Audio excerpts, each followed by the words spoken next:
about it though. It's a little bit of a long shot look, but here we go. We're off. Fuzzy Wuzzy kicking it off here with Kevin and open up with a strategy that they can plan very quickly, going with a Lava Hound, and he's got the clone and a lot of invisibilities here, Carmen. He's going right over the bomb tower. It's got to be super minions in there, right? Yes, because I was going to say, if you're going to land over a bomb... Oh, no! The grass rage spell on accident.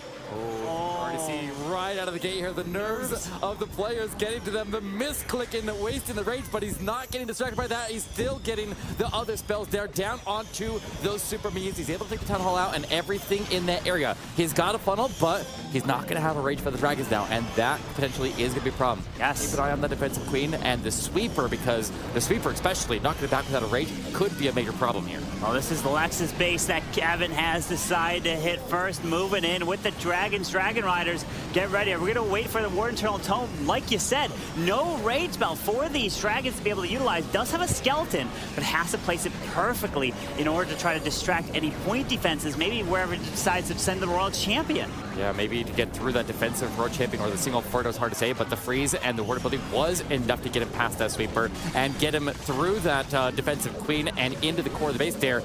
And he's doing pretty solid here. All things considered, one spell completely swagged. He's really got a strong push going through the core. He's pushing his way in with the Dragon Riders, following behind these dragons with the Warden trying to help, and finally now deploys that Royal Champion to the top side as the Queen is continuing her way around. She should stay protected as the dragons are clearing the scatter shot.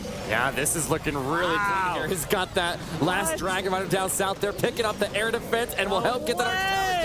He does not need that rage. He swagged it. We call that pre-swag here, Carvin. That was incredible. What a way to start this off. You can see he was nervous, swags the rage, and he's just got to be losing it. Like the thing that, oh no, I accidentally dropped the rage on the outside of the base, and that's going to cost me the attack. But no, able to get it done with just over 30 seconds left, taking down the one and only Lexnos. Beautiful attack here from Kevin.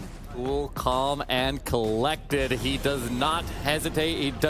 He just continues the plan as it was meant to play out there, and just carries on anyways. He just stayed to the plan, and that's what you got to do sometimes. Is if you start to panic and start to change the plan there on the fly when you waste some resources, then it can cause problems. But he didn't get scared, and he just continued to execute and stay calm, and that's very, very important for this. Yeah, so Eric, my next question to you is, I don't know if you know the answer to this, but do you know why Fuzzy Wuzzy called themselves Fuzzy Wuzzy? Was he? I don't know. That's a question mark in their name. Maybe they don't even know. They do. The reason was I asked Halo, and I asked, hey, why did you guys name yourself? It was to make it as hard as possible for us to pronounce their name, because they wanted to have some fun with it. But we call them the Fuzzy Wuzzy, and they started off with the first 3-star. Brilliant way to do it. Now, are we seeing Lex potentially as the first attacker to be going in? I mean, that performance meter is maxing out there, so obviously, Lexnos is ready to go here. Or whoever is going to be that first attacker there from Chazmac. We'll see the highlighted picture behind them when there we go. Looks like it's going to be Nick as our opening attack here for Chazmac. Now, Nick has recently, his number 1 and 2 attacks have been the Yetis with the Super Wizards and Bats, or Super Witches. And in the previous seasons, he was a very, very fierce opponent with the Super Witches. And since that new attack has emerged, he's added that to his arsenal. And I've noticed that between the 2 attacks, that he's found a way to take out most bases. And I wonder if he sticks with those or if he changes it up here today. That's a great question to see what he wants to run. And it is going to be, like you called, the Super Witches indeed. As the Blimp is going to go in first with that rage. Typically, you have the Yetis to help grab the Eagle Artillery, take down the Archer Tower, and looks like he's also going to grab a Grand Warden Altar, which is only going to help as the Queen. It looks like the healers will eventually be deployed on her so that the whole troops and everything can move through the base and maybe send the King on the far outside to kind of force the Witches more into the Town Hall. Yeah, very clean funnel there formed off of that Blimp. Did get the CC pull out of it, but normally with Super Witch attacks, we're not too worried about getting the early CC pull where with the blimp. But notice he's already wall breaking into the multi-inferno and trying to cut it off down the line with the King, the Valkyrie, and the Wizard. Yeah. He gets the big boys to turn back, and everybody is staying together into the core of the base. He's got the jump to cross through. This is looking pretty clean here, Carbon. It's looking good so far with the healers onto these witches to bring them back into the core. Remember, still has that Ward Internal Tone. The jump spell is going to give him access to the Town Hall compartment. And this King ability will go to the cannon, then he'll run his way back to the outside.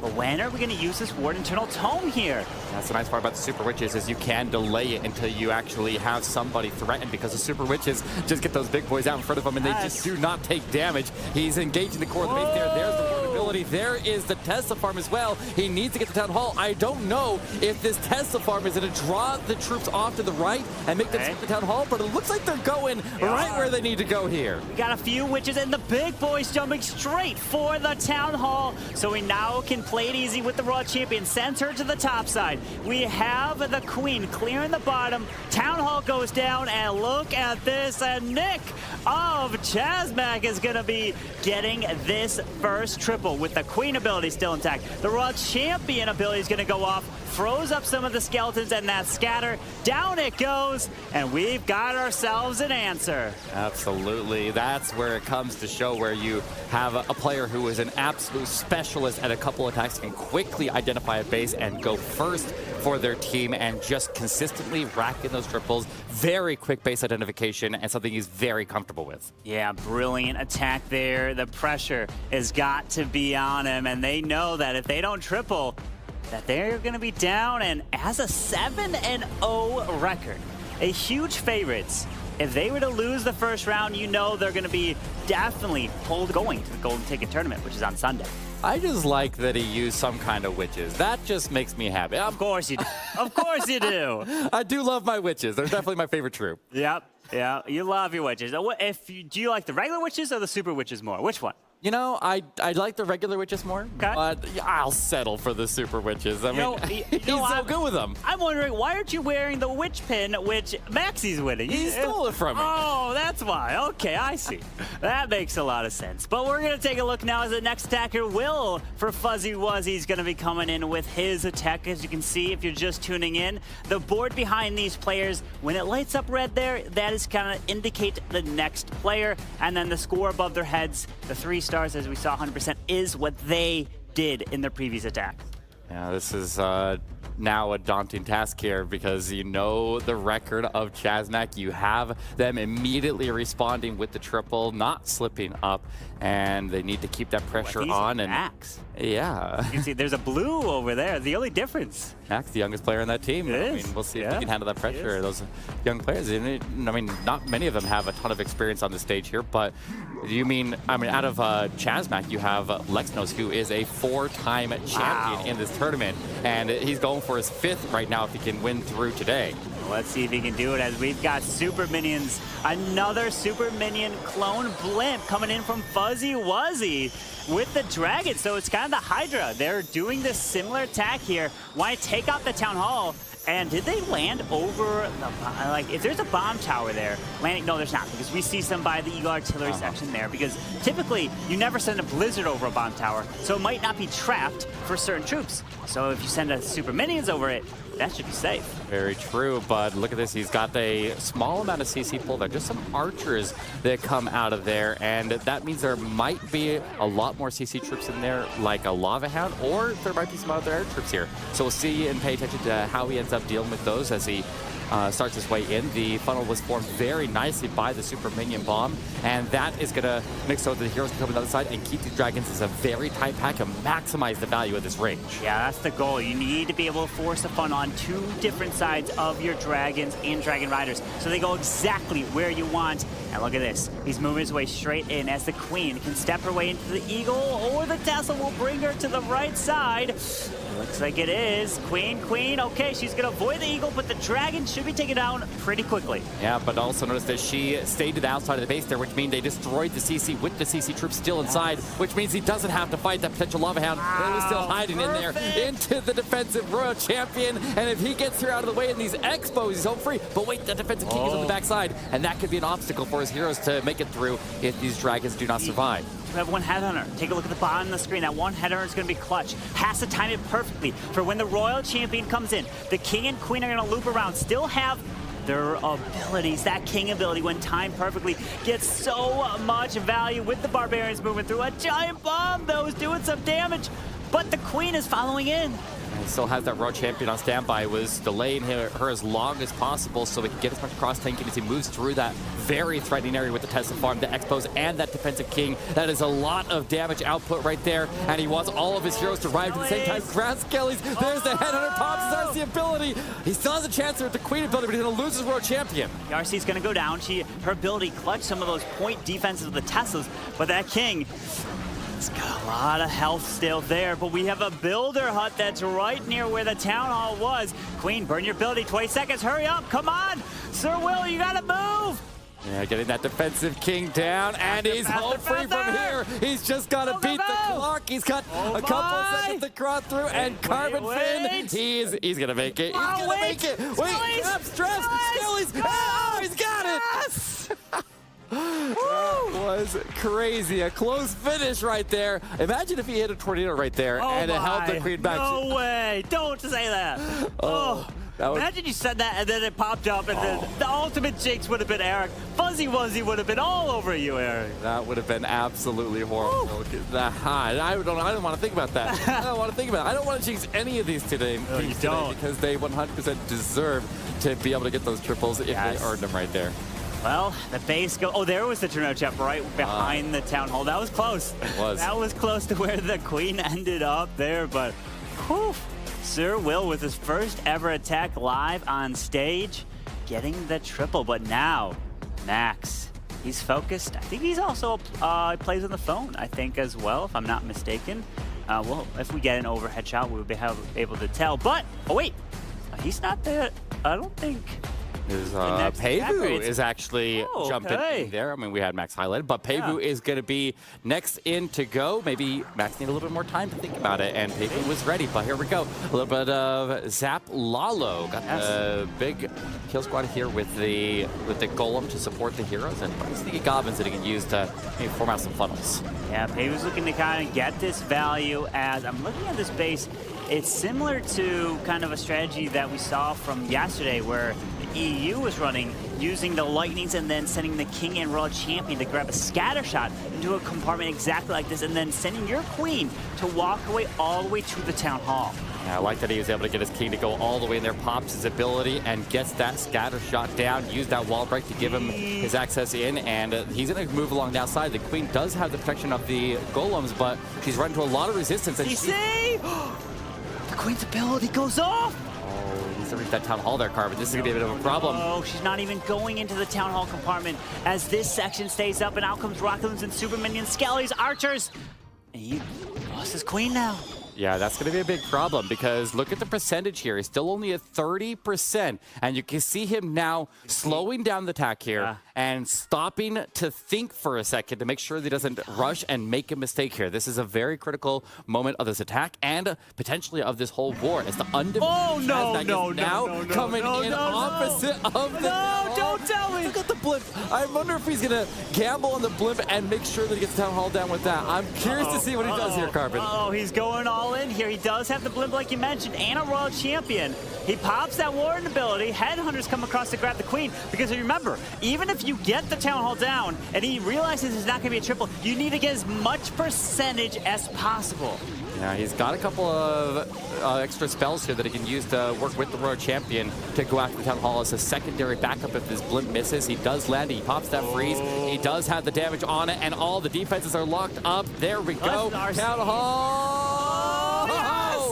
Catches it with the crash damage plus that shot from the Dragon Rider. Tell me that this still may triple Eric because he took like 30 seconds to think on the fly of what to do. This Royal Champion's going through. We don't have any, we don't have a freeze for that single target Inferno. That Royal Champion ability is going to be so much value here, but he's getting a lot of percent here, which is going to be clutch for this war.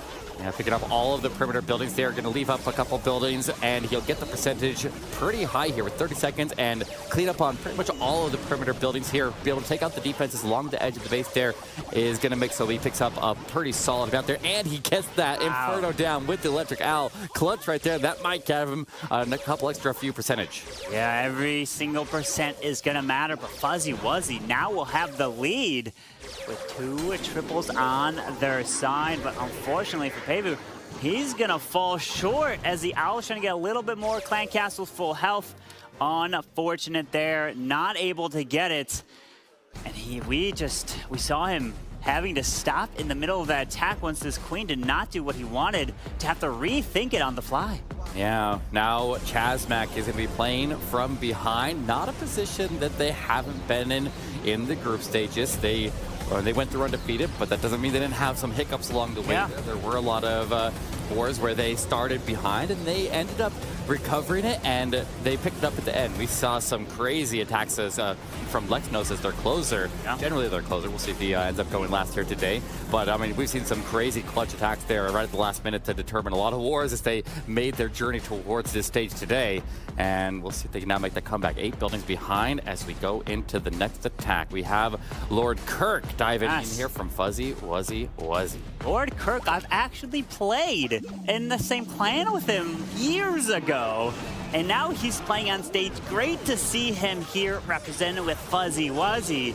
So let's see what he can do with the Queen chart. Ooh, that Queen getting through that defending king, some skeletons, but finds that Tesla farm. Maybe Ghost was expecting something into this section to try to surprise his opponent. But Kirk is keeping it calm, getting the Queen, staying alive here, even with her ability intact. And we also noticed that these are all box spaces on defense out of Chazmac, putting away those anti-2 stars today and breaking out this different style. But he's able to go ahead and pop that king ability and take the defensive Queen down, and tanks all the defense in the area for the Royal Champ to sweep in as that Queen continues with their charge towards single furrow. She can reach that Eagle Artillery over the wall. He doesn't have any additional wall breaks. Wait, oh, is she going that way? She's got an extra wall open there. That could be a bit of a problem. And she's stuck on the Lava Hound while she's got that single furrow locked onto her. She might be in trouble here. The RC and her ability will secure the scatter shot. Goes off, freezes the single yet again. The RC's going to go to the Expo. Can't reach that multi-target Inferno as the Poison is trying to help clear these lava pups. Look at all these spells having to be used on the single target Inferno because the Queen is keeping to stay distracted and not going for what he wants. Yeah, I think he's going to take it down now. He should be safe from there, and he'll have a little bit of breathing room there for his Queen as she takes that Eagle Artillery down, sending the Stone Slammer to start his way towards the Town Hall. And it does take a black mine and opens up a little bit early. Okay. It's a slow approach here to the Town Hall, but it's not activated yet. Tornado. There it is. Get it activated. It activates with the balloon death damage onto it, pops the Warden building, and drops the haste. Doesn't use the rage because he invested the rage onto the Queen, but the Dragon Rider did not secure that single target Inferno behind the Town Hall, which means that the balloons have to go to it, and they're taking a massive amount of damage here to the Town Hall Poison. Oh, he's got the Warden still falling behind there, but the balloons are falling fast. The Queen charge is still moving strong. He invested so much into that Queen charge. He doesn't have a lot of resources left for the balloons. He got the Town Hall secured, but he's now just needs to get the percentage up, and he needs to pass up the percentage of the miss there from Chazmac to guarantee his team's lead. Yeah, with that Queen's ability going off now, under 40 seconds, this Queen unfortunately doesn't have enough to get through the rest of this base, but that single target Inferno is still standing, and only about 30 seconds remaining. Time is not on his side, and the question now is, how much percent did Payvu get in his attack, which was the 92, so you got to get at least a 93 to have the advantage. I'm counting up there. He's got the 3 on the right side there by the Dark Elixir storage. The Queen somewhere there. This is really close here. It's gonna be close. It's going to come down to what he can get at the bottom corner there. And he's going to fall, I think, a building short. Are you kidding me? 1 building lead as Chazmac. They haven't secured their win. They haven't secured their lead yet there. They have to triple to be able to take advantage of that. If the next player from Chazmac triples, that means they will take the lead back just like that because of 1 building. And that's because Payvu decided to say, hey, I'm going to lollo from the bottom side, which helped get so much percentage, and then sending that blimp for the Town Hall. So that can make all the difference in this match. Yeah, exactly. But, I mean, we did have that CC. They got pulled and tried to fight the CC. Yeah. While you're locked targeted by that single Inferno, really unfortunate timing. Used up a lot of his resources there, and sometimes that's a hard thing to plan for, exactly where the Queen is going to engage the defensive CC and what kind of defensive CC is going to be in there. And those stall CCs, those Lava Hounds, are built for that function. That's why they put them in there, is to try to catch the Queen and just lock her up for a long time, and it works wonders on defense. And now we have Max that is going. We saw in the previous picture that was actually Ghost.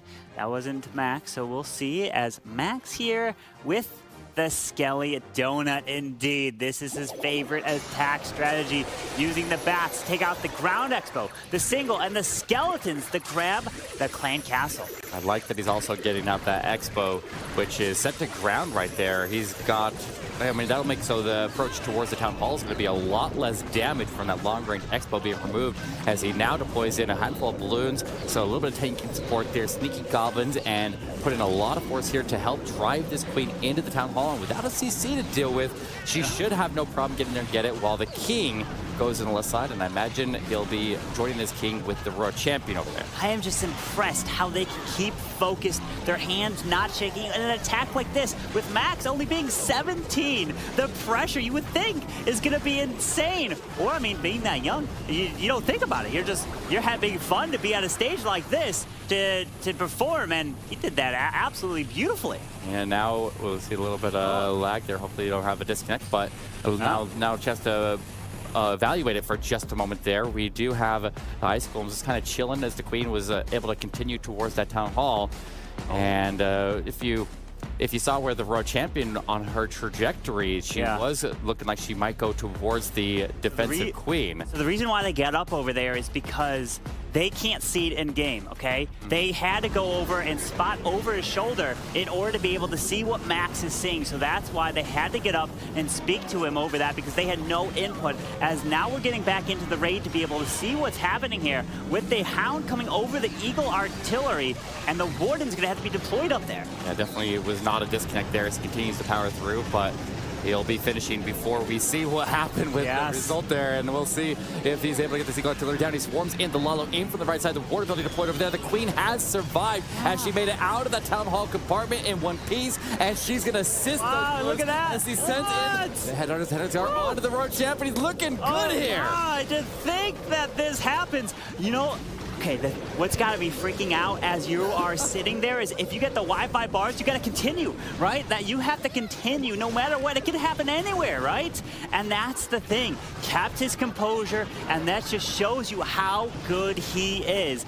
Did not let that get to him, and still gets a 3-star for Chazmek, and now they have a 1-building lead, Eric. Absolutely, and his team quickly reacts there and goes and gives them the support that they need with eyes off of their own. Since their devices would have been delayed, he looked right over the shoulder there, gave him the support, the spotting that they need so they can still work together there, pick up that triple, and take the lead by literally 1 building. Wow, this is going to go all the way down to the end in this match here, as this is the first match of today. If you're just joining, we have tons more to go. It is a double elimination bracket, so if you lose, you are still in it. You're not eliminated. You still have an opportunity like Strut did in yesterday's matchup, where they got eliminated, or they get eliminated. They got knocked down to the lower bracket in the very first match, and then they made their way all the way back and won the grand finals to take first place. Very true, but there are some advantages to being in that upper bracket. You'll have less wars that you'll have to play overall. You don't have to go make up for that loss by picking up a win there, and then you don't have to eliminate an extra team in the lower bracket once you get there. So the path, if you can stay in the upper bracket, stays significantly easier for the number of wars you have to clutch your way through. Yes, it is indeed an easier path coming from the upper bracket, but Ken Stamus, we saw who we heard in the interview at the top of the show, and it's great to kind of get the input from these players, right? We love asking them questions, and that's the thing you never really are able to do is, let's say you're on voice with them, it's not the same of like being in person, because nothing beats being in person to talk to them and get their input on anything Clash of Clans. And we learn so much from these players here. Yes, they are very, very seasoned veterans here, especially in this tournament here. But he's able to now send in a couple of balloons to clear the way here for this blimp. It sails all the way in, and he's going in with a Yeti bomb? Yeti bomb. And he's going to follow it up with a queen charge. Now, that Yeti bomb was able to perform some very, very important functions. He didn't get the Inferno down, but he did get the scatter shot and the expo and the CC pole and a really clean funnel to now drive across to the town hall. Warden too. The Warden going down is going to help tremendously, so you don't take that damage when you're doing a queen charge, but looks like easily taking out this CC, which Pegu decided to put a Loudhound Ice Golem inside of that, which isn't too big of a problem if you're dealing with it on the outside of the base with your queen. Yeah, nothing wrong with getting stalled up while you're fighting off that tanky CC and you're outside of the range of defenses, so you're not having to burn additional resources into it. But now, sending in the king to cut off the queen's pathing, and he's got a jump spell to drive her in towards the middle base there, and she needs to take this town hall down because he already burned his blimp, so he doesn't have that as a backup. Yep, queen, where are you going? There's the jump. Look at this charge. Oh, there's a Sticky Airmine losing a healer. Raging this queen back up, but if he passes queen, what a charge here from Stamus. Getting this queen to path all the way to this town hall so far, but the healers are unfortunately in range of the multi-target Inferno. He's going to get a little bit damage, but he goes ahead and freezes it up for now. Ground Skelly's popping his queen. He's going to have to go invisible. That gets the Ground Skellies to run off and go chase a different hero. He gets the Town Hall down, but his healers are still in danger. And now they're taking Red Bomb as well. They're all down as his queen charge is in trouble. Well, the queen took out the enemy queen, which is huge. Takes out the defending king, which the World Champion is going to benefit so much from that. As he's continuing this lull through, he does have another rage and a freeze to utilize as he's making his way through. Have to be able to protect through the top scatter shot. And here comes the Hound crossing through the base there, immediately joining with more balloons in the backside. The Hound pops, and they'll keep that air defense distracted, keeping the scatter shot distracted a little bit as well. But as soon as it locks on those balloons, he immediately has that freeze ready. He's looking like he still might pull this through here, Carbon Fin. There's so much splash on that backside. That's where he would love to have that blimp Yetis take out the multi-target Inferno. But the Grand Warden, these balloons, the splash, the scatter shot gets a shot off right there. Scatter should go down relatively easily. Wait a second, Warden, he's getting hit. Balloons, go! Ow! Oh, no, this is Warden, close. no! Oh, Traps is stopping him. No, the Warden goes down, and all defenses that are standing will stay standing. This is a 95% as he falls just barely short. A very nice attack there, but I mean, if he lost that queen just a little tiny bit earlier than he would have liked, and if she would have got even one of those multi-infernos down, that would have been the difference there. But she didn't make it. The traps and that inferno damage take them out and cost him the whole raid. That cost him right there, unfortunately. Pegu's base holding beautifully, and that's exactly what ChazMac is looking for. The defenses, any defense is huge at this stage of the competition. But the next attacker, which I'm going to guess is going to be Ghost, because Lex loves to attack last. He loves the pressure. He loves to be the closer to get it done. And it looks like it is indeed going to be Ghost here coming in as we'll wait. But with the pressure on the line, with everything, do you think that ChazMac can close out with back-to-back triples? Or is it going to start to get interesting? They almost need a triple here to be able to hold the lead there, because that percentage on that one was so high. I mean, a triple here would still keep things very, very close, but we'll see if he can. I think it's a 94% would put the war at a tie here, and that's the threshold you'll want to cross to make so that the last attacker, Lexnos, will be able to control the fate of the team. But it looks like he's going with the Queen Charge into Dragon Rider. There's a bit of lightning here as well. And I'm curious to see what he uses the lightning on in his base. I would see that as a single target Inferno that's near the Town Hall. If he wants this Queen to charge away all the way to the left side there, he's going to have to find a way to protect that Queen. Yeah, he doesn't have enough lightning to take out the Expo, so 5 lightning and 1 quake. The only defense that specifically takes out at Town Hall 14 is the Infernos, so definitely that's probably the target. And you guys have a Flameflinger working to the right side, and that will deal with the Eagle Artillery. He's got a pretty decent amount of troops dropped right now, so the Eagle Artillery is very close to activating, so he needs to keep that in mind there. It is activating now, and it'll start to fire away at his Queen while she fights off a partial CC pull. Brilliant job with the Flame Flinger. Getting an Eagle Artillery like that is going to help so much for the rest of this raid, as he can actually send his Dragon Riders into, yep, there it is, to the multi in the Air Expo, and they can path directly in towards the enemy Queen. Does pull out a CC, but the Queen secures the Town Hall. There is the rest of that CC pull there. Super minions drop out of there. The poison is on him. He's got the headhunters going in, but they have to go through the defensive king before they go to the queen. But with the rage, that will give them the damage output that they need. They quickly make the transition, lock onto that queen, and all of these traps are being absorbed by that ward ability. This is looking good, and the queen charge is still chugging along in that left-hand corner. And the queen's ability goes off as well as the tornado trap is found. Look what the tornado trap was. It was more towards the outside and not behind the town hall. Maybe they were thinking that there would be a blimp, sneaky goblin, something sent into it, but it was not, as goes with the brilliant charge here. Now takes the 1-star lead, but it's still anyone's match going into the final set of attacks here, Eric. Now, plenty of time to clean this one up here. This queen is looking like she might go down. She lost a couple of healers along the way, but the Dragoners will step in there easily, pick up that last expo with the support of the balloons, with the support of the warden, and with over 40 seconds on the clock, no problem with that cleanup, and he'll easily grab that one and really put their team into a strong position here. Brilliant attack there. What a way to use the lightning spells to help protect the queen through that charge. Absolutely incredible pathing. That Ghost can see all the way through for this queen, and he got the queen to go exactly where he wanted. Yeah, really good insight in pathing that queen into a complicated path there. Just cutting inside the base and then ducking through compartments. Interesting wall breaks that he had to make through and be successful to get into that area of the base there. Like, notice that solo building compartment above the queen right there that he had to wall break, and then use that to get into the next one, taking advantage of open compartments and just really a master of the wall breaker AI to be able to path his way in there. Yeah, absolutely brilliant here, as now Fuzzy Wuzzy needs a triple and then hope to get a defense from the closer, Lexnos. Do you think that Fuzzy now, with the pressure on, is going to come through and deliver? Because the final attacker for Fuzzy is going to be Halo Blade. Halo Blade, definitely a veteran in this tournament and throughout Clash of Clans esports.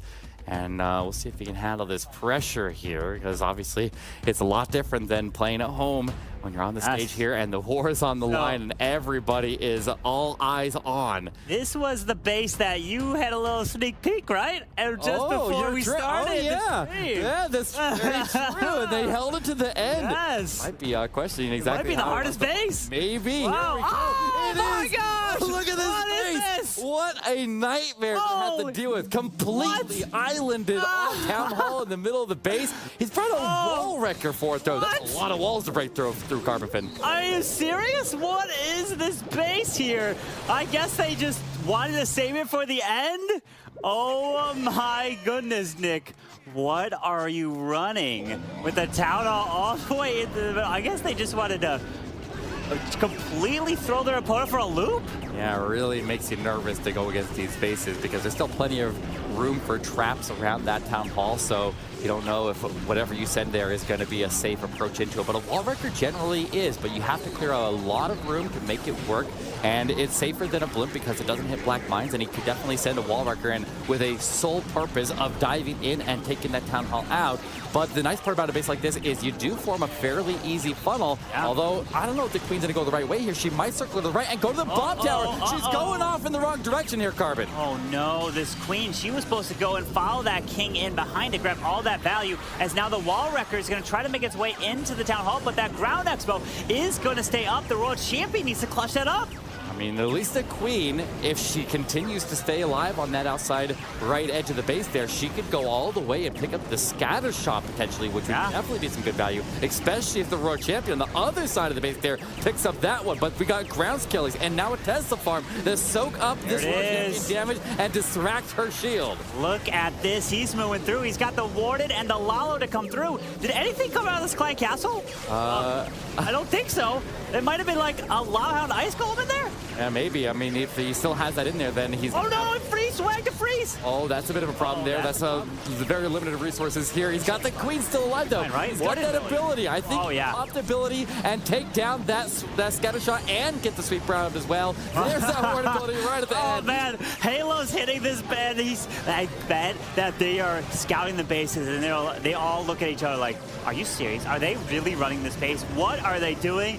And you do not want to fail at a base like this. That feels like they're kind of trolling you, but he gets it done. And now the pressure is put onto Lexnos. And oh my, here we go. So Lex, the pressure's on. Can you deliver here? They're going to need a very high percentage to be able to pull this through. They did go into this attack here with the percentage and star lead, so it looks like he's going to need a 94% to be able to tie or 95% to win. So that's not going to be an easy thing. It's basically a triple or a time fill in most cases, and it's still a very challenging obstacle ahead. Yep, 95 is the victory by one building. And that's what you need. 2-star 95. 3-star, you lock it up. You take it, right? But can Lex close it out here?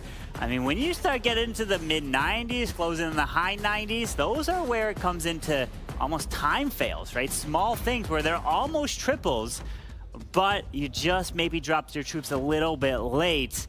But here we go. Everything is now on Lexnos' shoulders. But he is a very, very veteran player, and actually he holds 4 championship titles in this tournament, and he's actually going for his 5th. There's only one other player that has as many championships as he does, and that is Nick from War and Glory. Both of them are facing, hopefully we'll see them them get 2, right? I got 2. You played a while ago in it, but I'm kind of cool like that. Hey, you know. That's nothing compared to 4 and going for your 5th, but those players, as they played their way through, had always been on the same team, and then they split into 2 separate teams here. So now somebody has an opportunity to become a 5th championship victory in the Snapdragon Pro Series. But here we go. Yeah, we got the Queen Charge into Dragon Riders this one. A lot of lightning in the mix. Oh, he's got 6 now. So we know that Ghost took 5, which was not enough for like Expos. 5 is at least enough for an Inferno Tower. But oh no! We got a blimp finding a tornado trap! Wait. There's the Invis. Did he do it early? Oh, There's an earthquake. Is he okay? Is he okay? Hold on. Oh! Yes, he's okay. Woo! That clutch invisibility is able to get him through away from those storages and get those sneaky goblins to lock on the Town Hall. Enough space for troops to clear the traps in the area. Pairs it with the Quake and the Lightning to make sure that he gets that Town Hall down, and all the defenses, that Inferno and Expo that were behind it, is going to make so the Queen has a very safe approach in the middle base there. She's just going to need some support on the top side, and here comes the King to provide exactly that. King and the Warden are coming in here to move together. When you can pop that Warden ability and protect all the King's Barbarians, it is insane the value you can get on an attack. As now the Rage is down on the Queen to continue her charge, to take out this Lava Hound, as this RC is jumping over the wall to take out the enemy RC and the Scatter. And with the help of the Headhunter and the Freeze protecting his heroic champion through the high damage right there. But a lot of these defenses are tanked all around. He put the Dragon Riders right over the top of the Warden, and he's able to absorb a whole bunch of Black Mines while he's protecting the heroes and keeps these Dragon Riders alive and moving as they are all working in parallel now. He's going in with the Royal Champion, taking out the Grand Warden. Remember, the mark that he has to beat is a 95% 2-star. That's the victory. If he doesn't get it, that could be trouble for Chasmic. But the Queen is staying up, still has her ability. Used all the spells now. There's a lot on this backside, including that multi-target Inferno. Just over a minute 15 seconds left here. Yeah, but he can mostly just focus on where he can squeeze in his cleanup there and focus onto this Queen. Just time this Queen ability to good spot here right now. She is holding the tension of that scatter shot, but it's still an air defense up ahead. I don't know if he has enough to triple this. It's gonna come down to the wire here, Carbon. It is the Dragon Riders. Look, the Arca to try to take out that multi. The one Dragon Riders on the Builder Hut is getting hit by the Air Expo. Queen still has her ability, not using it yet. Wait, Dragon Rider. Oh, the multi goes down. Oh, he did get it down before that Expo took out that Dragon Rider. The Queen is still hanging in here. The King is coming back for more. His he reaction. still has a chance. He's got to get a couple more buildings. Just what wall is she attacking? Ups the ability. He needs a 95. Remember, that's the number. That's the number. He's making his way through into the Wizard Tower with the Warden. He's got an Archer to the left side. Under 30 seconds, but they're high-fiving. They've got the percentage and maybe even the 3-star. Lex knows. Gets it done. That was wild. Carried all the way to the end, and this Queen is still moving. She's going the distance as Chazmac puts up 14. Absolutely wild. And the undefeated stays undefeated for another round. What a war! Chazmac coming in with 14 stars and delivers to keep the momentum on their side in the upper bracket. But that does not mean Fuzzy Wuzzy is eliminated yet, because they will now play in the lower bracket, which is what happened to Strut yesterday, and they were able to be the whole champion of the EU MENA region. But what a war we had here. Let's welcome back Maxi to the desk. Man, what a performance, and whew, incredible. Absolutely incredible. I was just astounded by what I was seeing there, and you know, this Lex guy. I mean, I've heard of him before, but like, he's got no nerves. The way he closed that out was just impressive. Yes. Eric, what did you think? Did you think that he would get it in between? It was a little shaky, not gonna lie. Lex has had so many clutch triples all the way through the group stages and all the way through this tournament. He is definitely the heart of that team there, and of course, he's the YouTuber and everything too. So he's the face of the team on top of that. Yeah. Yes, that is true, and we've seen him around in the competitive scene for a long time, so that is probably also why he is the closing attacker in his team. But we have seen also so many good attacks from the other members of his team. Which attacks, apart from Lexus, did you like best? Well, I know what Eric's going to pick. He's going to pick the Super Witch attack, but I liked it too. Oh, there it is. You see, there's the pin. He took the pin from where Eric's. I'll trade He got the hogs. But I really loved what Ghost did. Ghost coming in with that Queen charge Dragon Riders and then incorporating lightning spells, which I haven't seen all too much. And that was an incredible attack that he came in with, because Ghost is also the base builder of Chazmac. So to be a base builder and to be an absolutely amazing attacker, that's a rare sight. Yeah, I think my favorite one was the overcoming of the troll base.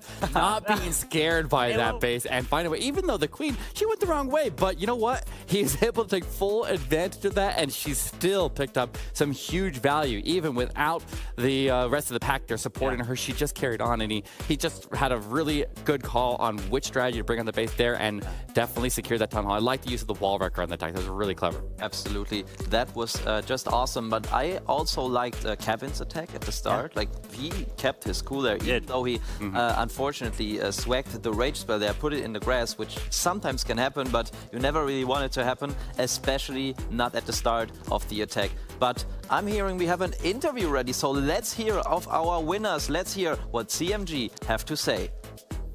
Boxes like that is so strong in the opening. Thanks very much, Maxi. It's my pleasure now to welcome to the stage two members of the victorious team, Chazmac Gaming, moving on undefeated in the North American region and will stay in the upper bracket now.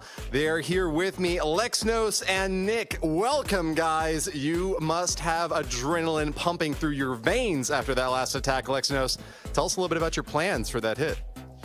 Yeah, I'm still shaking. I had a Queen charge opposite side of the town hall plan the entire match, and with 60 seconds left to go, we actually changed the plan at the last second or the last minute and went with the zap for the single, blimp the town hall, and it was a completely different plan. So I was shaking, still trying to request CC troops and change my army, and they're telling me you got 15 seconds to go in, and oh, it was wild.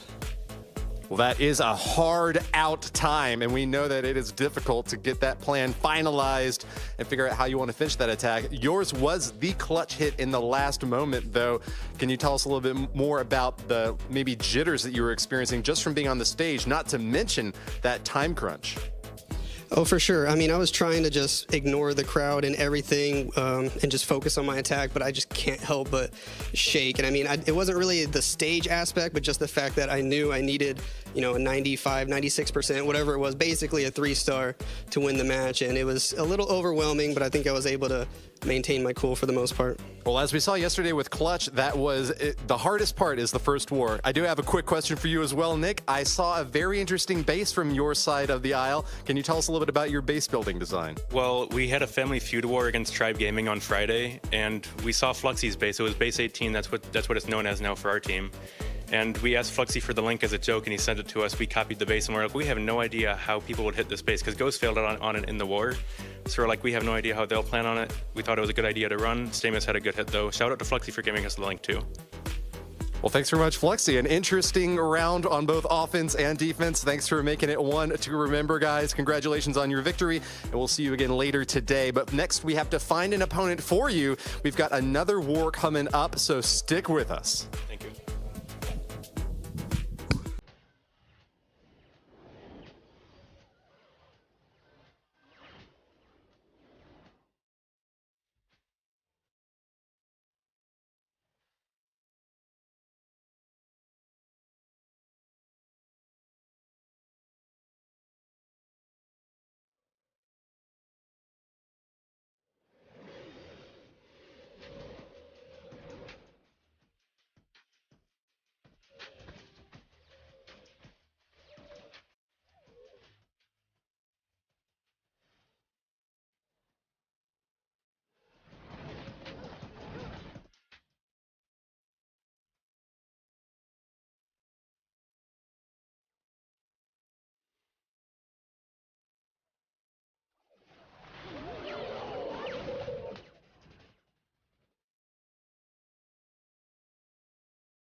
The Snapdragon Pro Series is brought to you by Snapdragon Elite Gaming, Monster Energy, DHL, the U.S. Air Force, and Samsung Galaxy.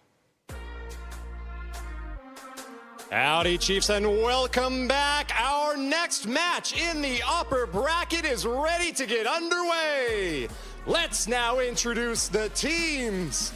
On the left, we have a veteran squad with many, many years of experience, bringing an international roster. They are War and Glory.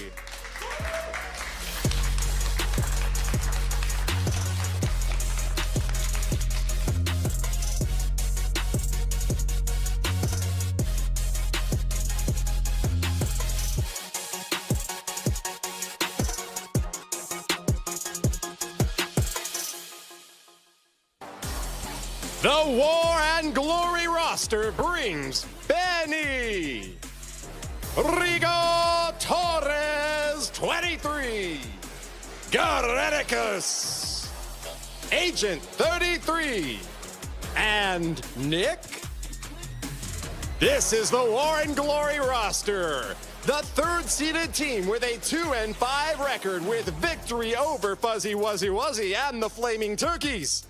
But they were in the season trounced by their next opponents. The second seed team with a 5-2 record, the Young Boys from Empire Gaming.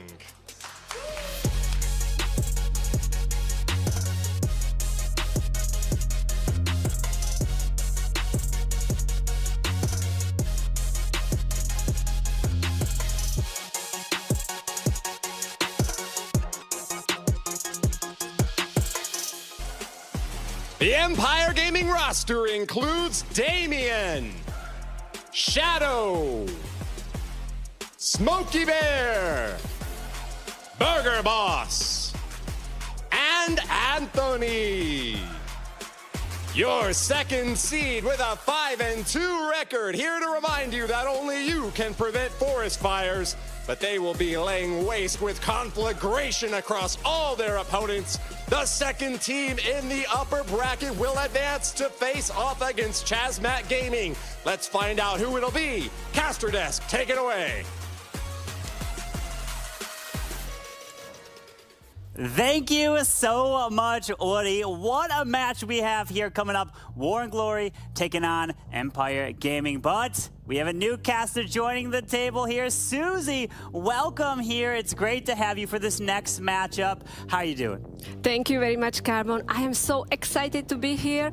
I really was enjoying the casting with you guys yesterday, and we have amazing day yesterday. We saw almost everything. We saw the 1-star, we saw a perfect war, we also saw amazing clutch finishing attacks, and now we are going to the second match of NA region, Maxi. Yes, I can't wait. This is certainly going to be a very, very good match. But those two teams also have a history from the time they played together actually in the challenger phase, in the round robin. And Carbon Finn, in fact, War and Glory has never won there against Empire Gaming. Wow, that is definitely going to be a storyline that we're going to have to take note, because will that happen? So that leads right into my question then, that I'm going to throw to you, Maxi. If War and Glory's never beaten Empire Gaming, who are you going to be taking as a prediction in this match? I mean, I think you can probably already guess, and so can you guys at home. Of course, in that case, I'm going with War and Glory also. I mean, they're kind of the grandpas of the Clash of Clans scene, and I would say, so am I, maybe. So I will definitely go for them. What about you, Susie? All right, so both of you going with the War and Glory? Well, he's going War and Glory. I'm gonna go, you can go first. I'll go last. All right, so because I was watching the war between Empire Gaming and War and Glory, that war was actually finishing 13-12, and Empire Gaming was only 3 buildings away from the perfect war. So I am going with the Empire Gaming. Okay, interesting. We've got War and Glory, we've got Empire Gaming. I guess I'll break the tie. I'm gonna pick Empire Gaming as well, so we're gonna be different. but now we definitely want to take a look at the head up all stats here. And this is where we're going to learn aim high and for these stats, right? For these two teams, War and Glory, Empire Gaming. Look at this, 13 for one and 12.86 for Empire. This is kind of interesting here. Yeah, exactly. When you look at the lineup, you know, both teams have very strong lineup. Just look at the War and Glory. You know, we recognize the players like Nick, Garrett, Agent. They're playing under Space Station, Empire Gaming. We are seeing them lately in many tournaments, and they are doing a great job, Maxi. Yes, absolutely. But I would just say, in this case, the aim high head-to-head didn't really lean towards one of the teams. I mean, in fact, it was very close. And I think it's like one of the closest of stats we have seen so far, Carbon. Yeah, definitely very close stats indeed. But as we're getting closer to this match, it's time to learn a little bit more about the players. So let's go check it out.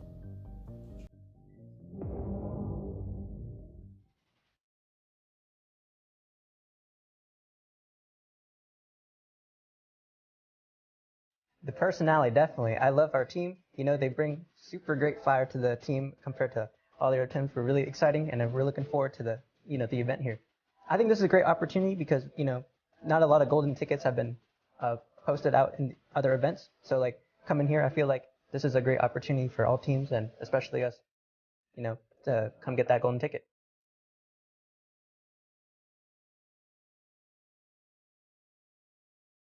Definitely staying calm. That's a huge thing about playing on this big stage is being able to stay calm and be focused because, you got a lot on the line here. So you got to be like super mentally focused and, don't let the pressure get to you.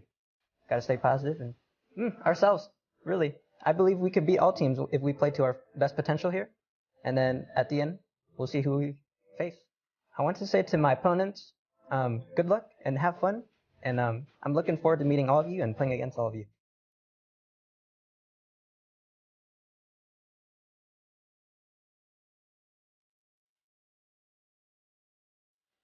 It's always amazing to be able to get these insights from the players, but Anthony, he's the one out of everyone I've spoken to always have the most upbeat and happy personality. So it's amazing to be speaking with him, and it's great to be speaking with all the players here because it gives a whole different experience. Exactly. They can also tell you some secrets, how they are preparing. And also, I want to say, we are seeing on the cameras only 5 players, but we have to understand there is also base builder, the manager, that all huge teamwork.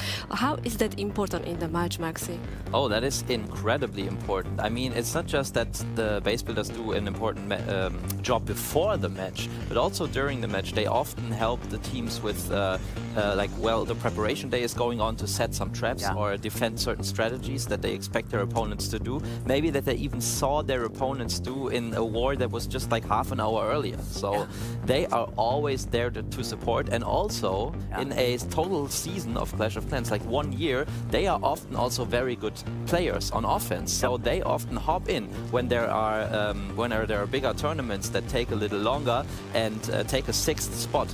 So they can help their team with that as well. And also, of course, the mental support is incredible, Carbon. Yeah, it is a huge component. But what I want to know is from you, Maxi. I want to ask you a question. When it comes to the base builds, right? War and Glory have been known to struggle on ring bases. Do you think that Empire Gaming is going to be bringing ring bases against them here, all 5 of them?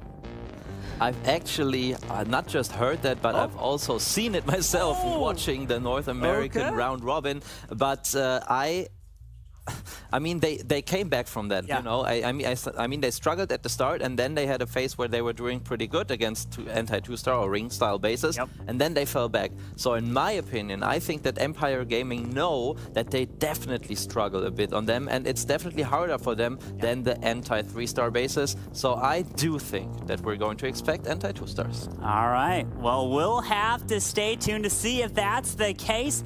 But now it's time to learn a little bit more about War and Glory.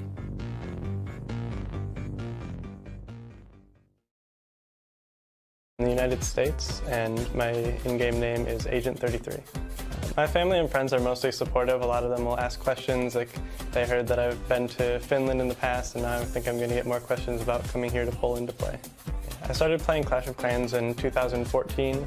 when my brothers had downloaded the game, and so I saw them playing it and decided I wanted to start. And that was right about the time when Clan Wars first came out, and I found those really interesting and seeing a more competitive aspect of the game. I think the person that inspired me on Twitter is Hold My Beer, and he has helped to see a lighter side of the game and not take everything so seriously. My biggest nemesis is Strut, because last year when we faced them several times when they were alternate attacks, and they kept defeating us when we were close to getting a golden ticket, and unfortunately we weren't able to get it, so hopefully this year we'll be able to change the results. And here we have them sitting there, having their planning faces on War and Glory. And we see Nick there on the right. We see Agent right next to him. And Agent in his interview just said that he liked about Hold My Beer, that he is not taking Clash-related things too seriously. But Susie, I am sure that all of those 5 players there are going to take it very seriously. Yeah, like I think so many people are, especially the War and Glory. Like we are just doing this for fun, you know, nothing serious. But look at the names there, all right? All these players have the experience, you know, they're playing Clash of Clans for many years, so they are exactly spending a lot of time for the base building, practicing and everything. So they are definitely all in here and they want to win. Yes, that's what I think. I mean, some of them have already been retired before, but they came back just to play a couple of tournaments together as friends to have some fun. But they are just still so good that they made it into this stage of the tournament. So when they knew that they were coming here to Poland, that they were coming to the big stage, and that they also have the realistic chance of being North American champion and of getting a golden ticket, I'm very, very sure that, you know, they leaned forward in their planning seats and in their base building seats and did everything they possibly can to, get a good result here today. But there we have Empire Gaming, and I'm sure they did the same. Yeah, Empire Gaming, we actually have few very young players there. We have the youngest one, 16 years old. And actually he told us that his friends from school are watching during the lunch, Maxi. Wow, that is so cool. Yeah, I think you're referring to Burger Boss here, and we are going to see him later on. And it's going to be very interesting to see if, you know, knowing all of that, not just seeing the live audience there, but knowing that so many people, especially his friends at home, that at first they couldn't even believe that he was really going to Poland to play here as a pro player, but he is. And so we really have to see how he can keep his focus, but I am sure he can. We have seen other young players before perform very, very well, and it might even be an advantage, you know. You're young, you're just relaxed, and they're like just having fun. Yeah, exactly. Maybe they're not thinking like very, you know, it's not like that much pressure on him, because as you say, he's just gonna have fun, you know. Yes. So it's gonna looking much better than under pressure. But also Empire Gaming, I have to say, like I see them in the previous competitions, and they're doing a really great job. I'm really looking for this war. I think it will be again a very close war, and this side maybe last attack or maybe percent. But I want to ask you, in the previous war we saw a very strange base there. You will remember, and I want to ask you, do you think we're gonna see something similar today? This much? Well, the base, it was an anti-2-star base, so I think this base type in general we might see, but it was actually, as we said before, kind of a troll base, because this base is pretty known. It's been around in Legend League and so on for a very, very long time, and I basically think that every single one of those players has attacked this base once in their lives. But like when I saw the base, I thought that they maybe knew a certain entry that one player likes to do on the base and baited just that. But yeah, we didn't see it. In fact, it was an overkill, so I think it was probably the last time any of those teams are going to use a troll base today. But Susie, we're coming into the first attack, and it's Rigo Torres starting us off. Wow, we have Rigo in the action. I'm sure everyone knows who Rigo is. He's amazing attacker. He's coming in here, and of course with the Queen Charge Lalo against the Anthony. So we are starting with that Queen from bottom side. We're just gonna be patient here with the funnel, and we will see where we are planning to go with her, Maxi. Yes, but look at that, Susie. This actually is a anti-two-star ring style base. So exactly as we were talking before. And Carbon Finn just asked me if I think that Empire Gaming are going to use that against War and Glory. And it seems like they are. But I'm sure Rigo Torres has his recipe for this base ready, as he is one of the players who is actually perfect so far. So that means in the round robin stage, he has not failed a single time for his team. Oh wow, am I hearing the jinx here? So we are nicely funneling. We got the queen here. We have actually finding that a few of the Teslas. We will have Headhunter ready for that enemy king. We can also reach the eagle, so a very nice value. King actually going in. He's triggering some the skeletons and also gonna get some hits on the scatter shot. No problem with the enemy king. So looks like the Tesla farm is really in all that compartment. Yes, exactly, and we have to, oh, as a black mine just kills one of the healers of the queen, and we see this nice pixel queen. I love to see those heroes, the king as well. But yeah, we have to see if the queen can make her way in, actually. Now he's sending the royal champion with an early ability, because he apparently wants to have the queen go around the top side of the space. Royal champion also lures out the CC, but what I'm wondering is, how is he planning to get into the town hall? But look at the traps for the healers. I think there is going to be a lot more air traps there. Yeah, look at how many spells we are already investing. Like, we already lose 2 healers. Now Queen was forced to use the ability. She still have to deal with the CC. And looks like we will be lulling over the town hall. I see that he switched back to the Blim. Yeah, and maybe he wants to go with an invisibility spell to funnel the queen in there, but at the moment he cannot really make enough buildings invisible. But yeah, as you said, I think that was maybe the initial plan, but he switched to a blimp here because he saw that the queen is not really getting the value and the town hall is just going down. But he's got so many loons and so few defenses left, Susie. I think it doesn't matter. Exactly, we have 40 seconds left, so all this big group of the loons going for that multi-inferno. We are just hitting some of the air thrusts, but it's not gonna be enough from Anthony to stop Rigo. Very nice job, and War and Glory kicking off with the first triple, Maxi. Let's go, and Rigo Torres keeping, as he is looking at his base, finishing up, already relaxing there on the player couch. Good job, and GG to him. Rigo Torres, yeah, keeps his perfect hit rate in this competition, and also as the first attacker, Susie. And you know, the first attacker always has a very special position, because he only, especially like the first attacker, not just of your team, but of the whole war, has only 8 minutes to plan his attack. But probably Rigo Torres was like, I am so good or so confident with Queen Charge Lalo, I'm just going to do it. I really love the camera of the players, you know, you can see how he was like so calm, relaxed, you know, like, yeah, I got it, you know. Vamos. So, yeah, here you go, celebration, that's amazing. So yeah, he had to be like confident about that base. I would say you don't have much planning here. So yeah, very strong start from War and Glory. We will see how the Empire Gaming will be answering here, Maxi. Yes, exactly, and I mean, based from the past, or like from the most recent events, the round robin, it was actually Empire Gaming winning 2 times against War and Glory. So War and Glory pulling off this 3-star right off the bat is most likely not going to be really a surprise, but definitely putting a bit of pressure on Damian's shoulders, who is kicking it off for Empire Gaming here with yet another Queen Charge Lalo. Yeah, exactly. We are coming in with another Queen Charge Lalo. Baby Dragon actually clearing some of the defenses on the dry side. Looks like we are sending the Super Wall Breaker to open the wall where is the enemy Queen. We still have to fight the enemy King, but we have the Headhunter to help our Ground Expo, our log on the Queen. We're just sending the loon. Let's see, do we have like, oh, I see the Dragon Rider. He's gonna use the Dragon Rider on the Eagle. Very nice touch there, because it's very cheap how you can get the Eagle here, Maxi.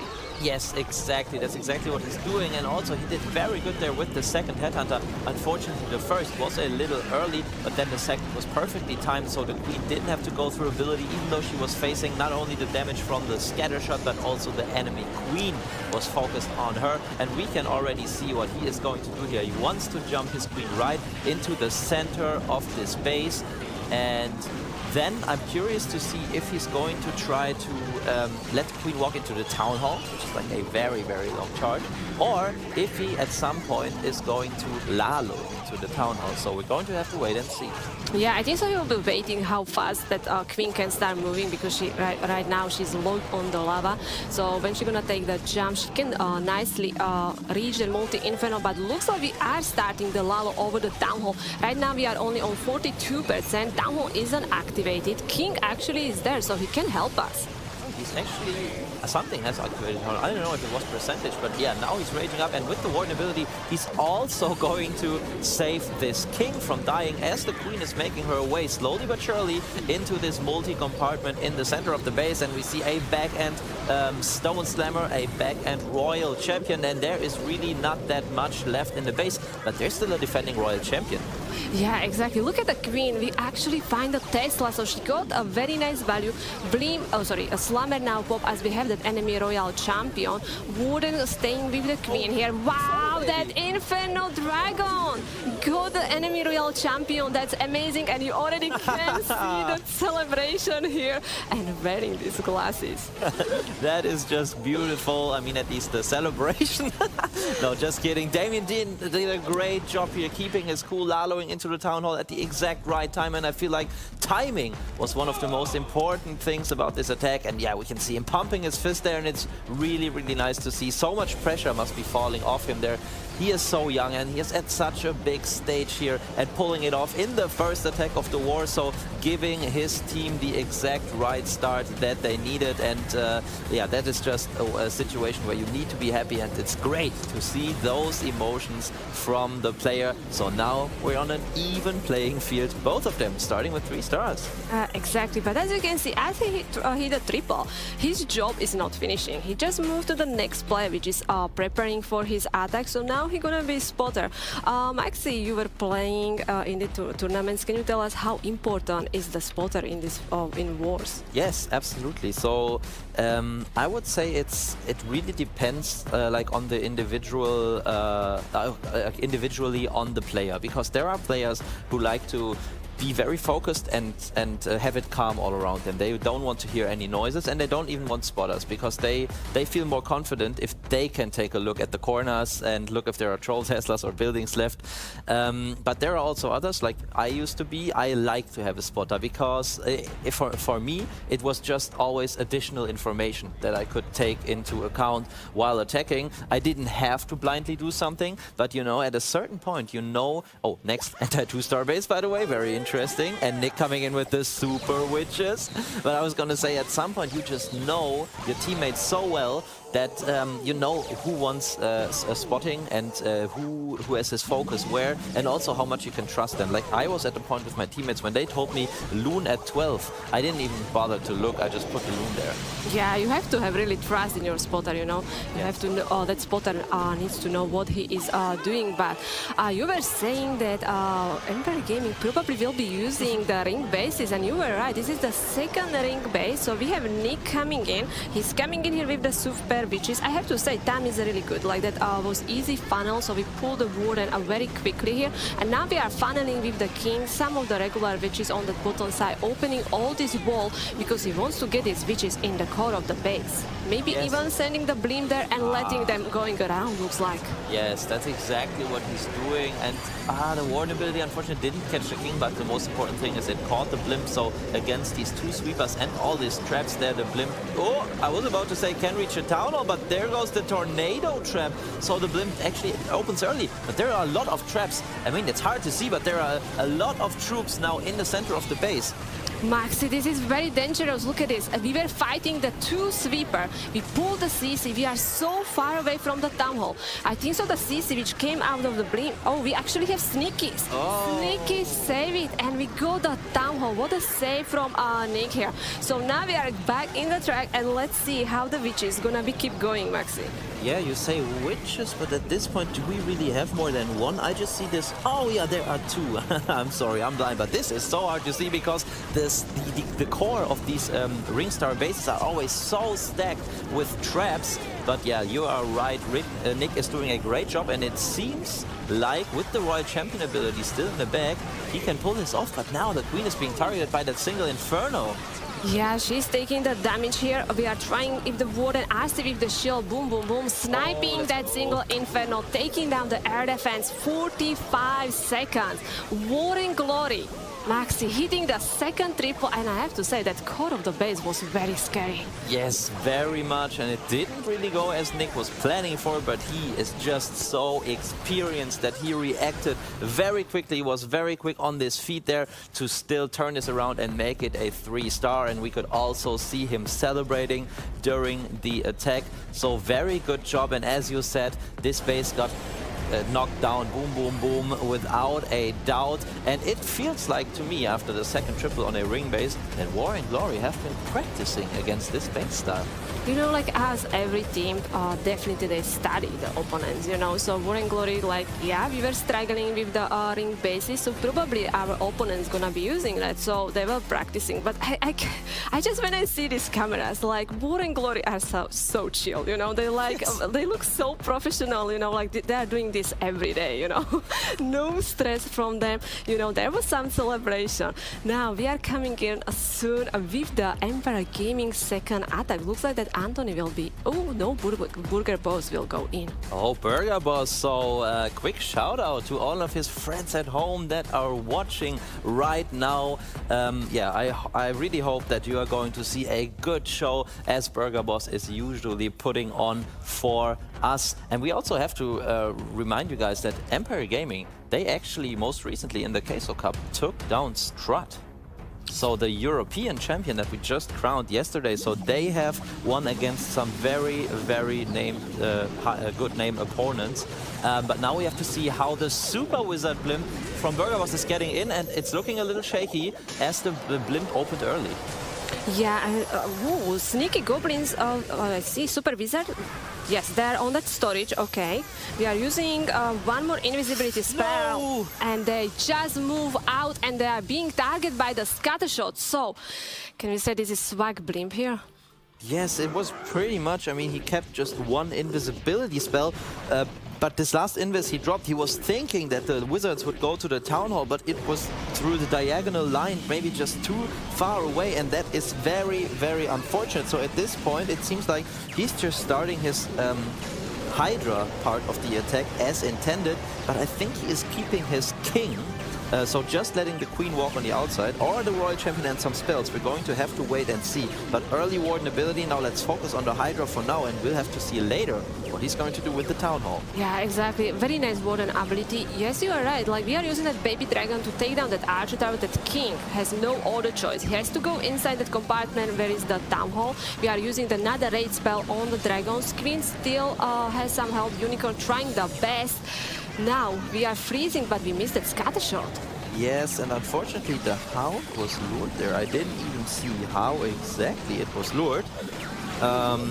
Maybe Headhunters. But yeah, King ability popped, and now it's all about getting down this Town Hall. But remember, we also have a back-end Royal Champion as the Town Hall falls, and Royal Champion is sent in there. And I mean, Burger Boss still has a bit left here. I mean, he has an invisibility spell, Royal Champion ability, so let's see how far he can get this. We have the Royal Champion now going against the enemy Queen. We are using the invisibility spell. She jumped out of that invisibility spell. That enemy Queen going down. We are going for that multi-inferno. Unicorn actually has the time to heal the Queen a little bit. RC will go with the shield any second. Boom, boom, boom. So sniping that bottom side. But we still have single inferno in the core, Maxi. Yes, this seems like it is running just short, but honestly, he has done such a great job recovering this attack. If just his Queen had survived, or one or two dragons more, he probably would have been able to overpower this backend. But Susie, just think about if this Blizzard would have worked. Like Blizzard, that's what we call, by the way, for you guys at home, a blimp with the Super Wizards inside, where we use the invisibility spell with the Rage spell to let those Super Wizards do their chain damage onto buildings. And in this case, the Town Hall was the building that Burger Boss intended to get with his Super Wizard Blimp, but unfortunately it was trapped from War and Glory. So it is the first defense of the match. Still managed to get a 90% 2-star, so that was some great recovery we saw there from Burger Boss. We can see him a little disappointed, but this match is far from over, Susie. Exactly, like how we say, he's 16 years old, you know. That blink didn't work and he didn't panic, you know. He was like keep going, immediately going with the dragons. He has the king ready, you know, making sure the town hall will go down, and he really got close, like 90%. It's a very decent percent, Maxi. Yes, that is absolutely true. As you said, it's very impressive how he kept his cool there. But as Anthony said before when he was introducing his team, it is just important to keep your focus. But it's also very, very hard, and Burger Boss managed that perfectly here after something went wrong at the very start of his attack. But we are going to see the next attacker from War and Glory coming in soon, and you know, of course, they want to keep their lead and even increase it, which they could do with yet another triple. And who better to send in for battle than Agent 33? And he's coming in here with the 27 Hoggies. I love this strategy. I really enjoying to watch the Hogs attacks. So we just like now, oh look at this, we have the Eagle outside. So we will be queen charging from that side. Okay, he's just sending few runes, haven't found any black air mine.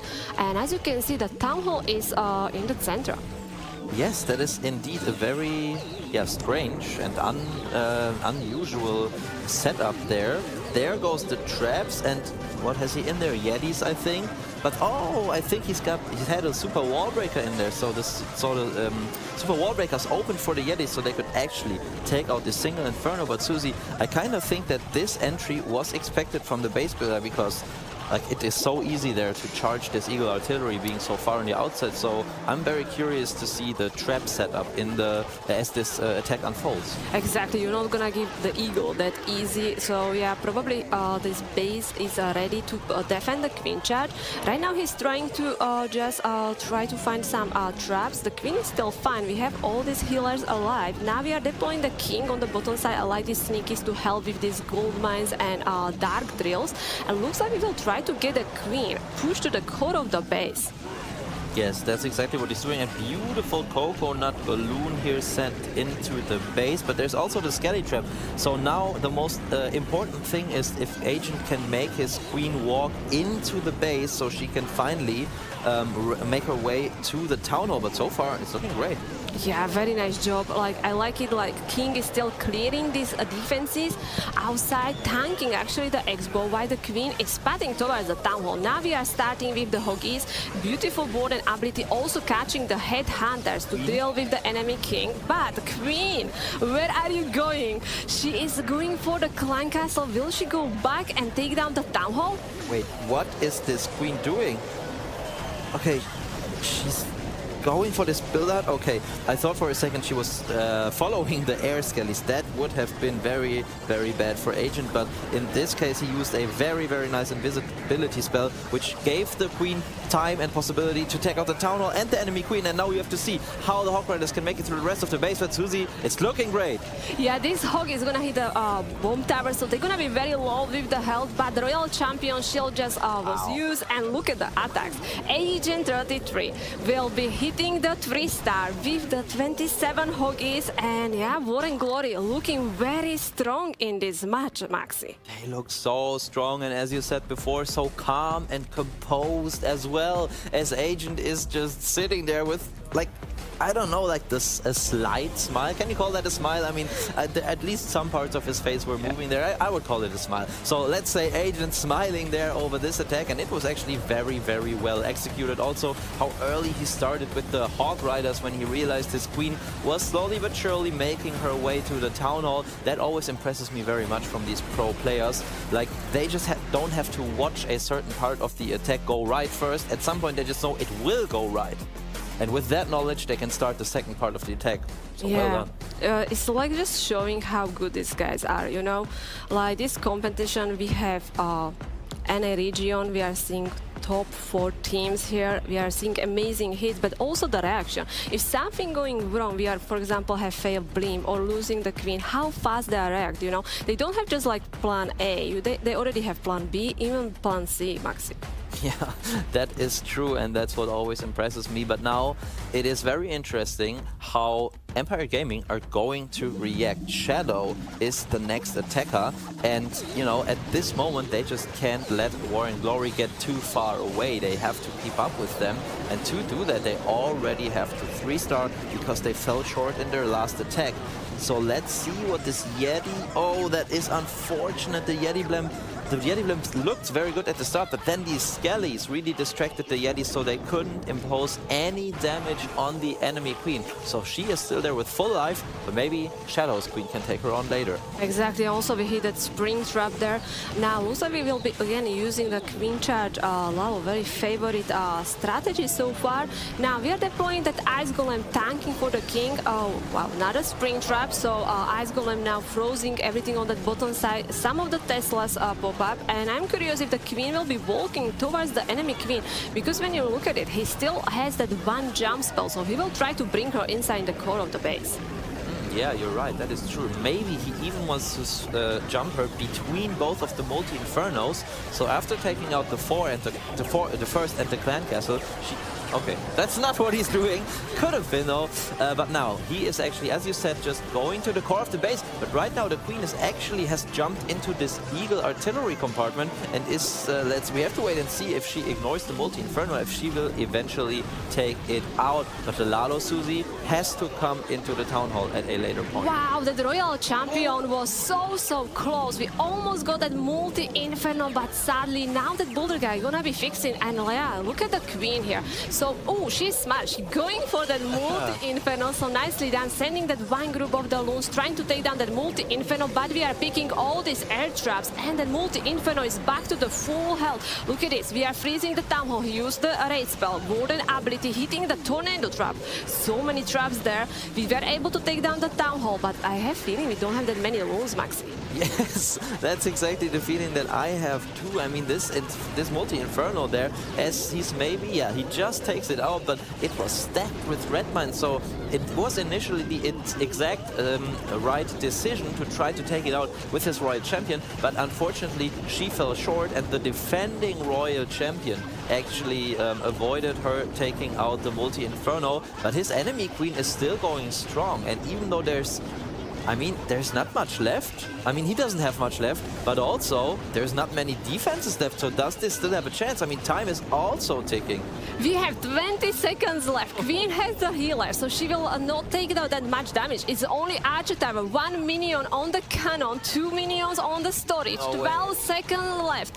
Teno, can we do it? Shadow, can you hit a 3-star? Very nice split. The minions going for that barrack, that's huge. Queen is on the storage.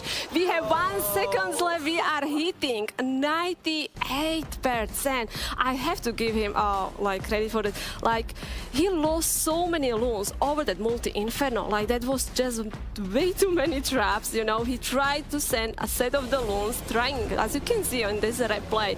This was another set. I'm sure we saw another couple of the loons trying to go for the multi-inferno, but they still couldn't get it. Yes, and also this enemy Royal Champion survived so long there. I think his plan was to take out the multi-inferno and the Royal Champion with the help of his Royal Champion and a couple of headhunters, as well as a freeze spell.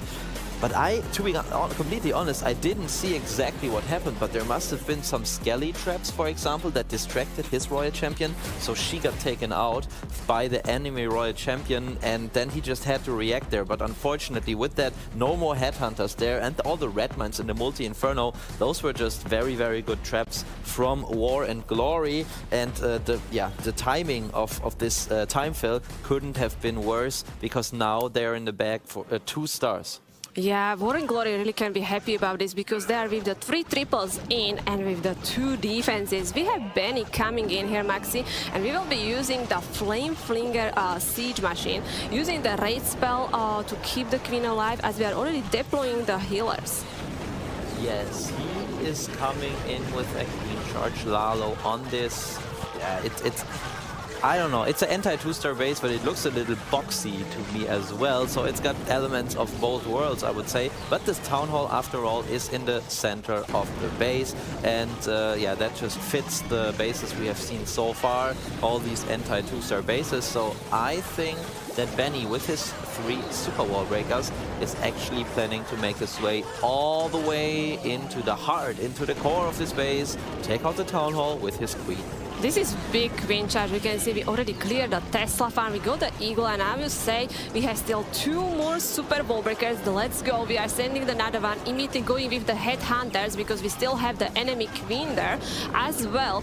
Are we gonna be sending another super wall breakers? We have the flame flinger still funneling, and King actually funneling the other side, and we just deploy the heroes. And the super wall breaker, as you said, he just waited there perfectly until the expo was gone. So the closed compartment there was gone, and then the only closed compartment was actually in the center of the base, and the queen takes out the first multi, takes out the town hall, and she's taken out the second multi inferno, and now is taking on the CCS. Benny, and I talked about this before, has already started his Lalo, and this is looking extremely good, Susie. Wow, this is very strong attack. Look at it, the flame flinger, it still keep going. That queen charge was amazing. The value of the queen charge, awesome. We are triggering the tornado trap, but we are using the free spell. Royal Champion actually was catch under the warden ability. As with the shield, boom, boom, boom. As how that flame flinger still up? I don't know. I think he opened it manually there. It's just incredible, and I mean, there's also almost a minute on the clock, so the flame flinger did an insane job, and we just know how strong the siege machine is. That is why many teams try to defend it with some traps, but apparently this entry was not expected from the Empire Gaming base building side. So yeah, War and Glory, they are still looking flawless. You can see on the camera his hands were shaking, but the attack was so strong here. Like I am so impressed. Look at the wall breakers, how he got them all in. Get the queen inside in the core. That flame flinger, I still don't understand how it's still up. Yes, and I mean, the traps were good. There we can see that even before he used his warden ability, a lot of red mines came out, and then we see here, right after the warden ability ran out, around this scatter shot he faced, after that there were also some red mines, but it still doesn't seem like they wanted to defend this specific hit, because usually when you, I mean, a Queen Charge Lalo is one of the hits that is hardest to defend anyways, but this Queen Charge, I'm just gonna say, not gonna say it's obvious, but it's definitely a Queen Charge you should see when testing this base, because the wall breaks are possible, and because there was just so much value in this area. So I would be excited to talk to Empire Gaming after this war, what they thought about this base, or what entry they were expecting from War and Glory, because you usually try to defend a Queen Charge rather than a Lalo with your traps. Exactly, I'm so impressed with the War and Glory. Like, they are aiming for the perfect war. Is that mean we're gonna have first perfect war tonight? Empire Gaming started really well, and after that we start hitting high pets and 2-star. But we are live. Anthony coming in here with the E-Dragon strategy. We're seeing that E-Dragon strategy, very good strategy to help you with the time, very fast attack. So Anthony will be just setting up the funnel here. So going first with the one E-Dragon on the bottom side. So if you are using the dragon hits, you have to be sure you're setting up the funnel. So you are using just one dragon each corner and deploying the rest of the dragons. Yes, and it's actually really interesting that Anthony is hitting last here, although he's using the Electro Dragons that usually don't need this much planning. But Susie, what I think is really interesting is this Stone Slammer that he is using, because we actually yesterday saw a Electro Dragon attack with a Stone Slammer where the Town Hall unfortunately was never taken out and it got stuck at just 1 star. So let's see if now Anthony is able to take out the Town Hall. Yeah, and also we went against the 2 sweepers, but this one looking pretty good. Very nice value of the rage spell. You can see he already celebrated. Wow, He's celebrating, but we still have, like, by the way, 2 minutes left in the attack. But you can see, like, the Royal Champion now joining. She will clear the top compartment with the heroes. We still have 3 E-Dragons on the bottom side. We have the Queen ability, Royal Champion ability, and also free spell. What a hit from Anthony, Maxi. Yes, incredible start here, and you could tell that this man knows his Electro Dragons, because he knew all his heroes, let's put it that way, because he knew early that he was going to triple this base right after the Electro Dragons had taken out the core and also the Town Hall, and he didn't even need the abilities of his Royal Champion and his Queen. So is that a life sign from Empire Gaming, and do you think that will impress War and Glory? Yeah, definitely. Like, when you look at this here, this is exactly how we want that E-Dragon's gonna look like, you know. Then he got the Town Hall. I really like the trade spell. We cleared the Tesla farm so easily. The Slammer was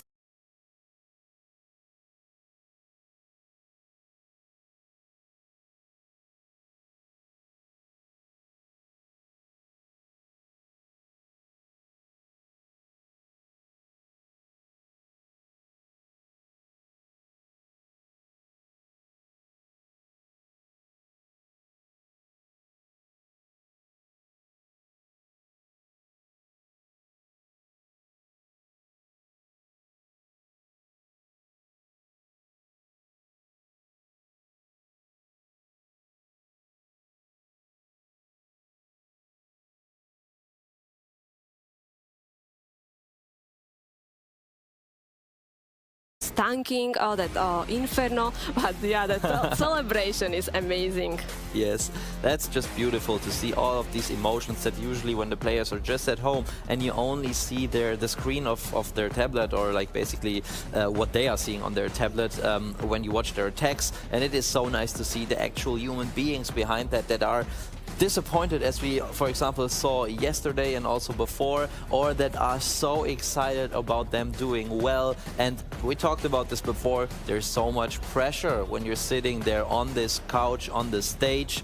And for a second, I was thinking that there was the blood pressure of Gareticus was shown there in the bottom of the screen, but it's the Snapdragon Elite Gaming performance meter, also very, very interesting. So now, Gareticus, he definitely has the biggest beard in his team, so let's see how good his nerfs are in this last attack that is just around the corner. Yeah, and we are so close to see perfect war. If it restart, it's gonna be first perfect war today, Maxi.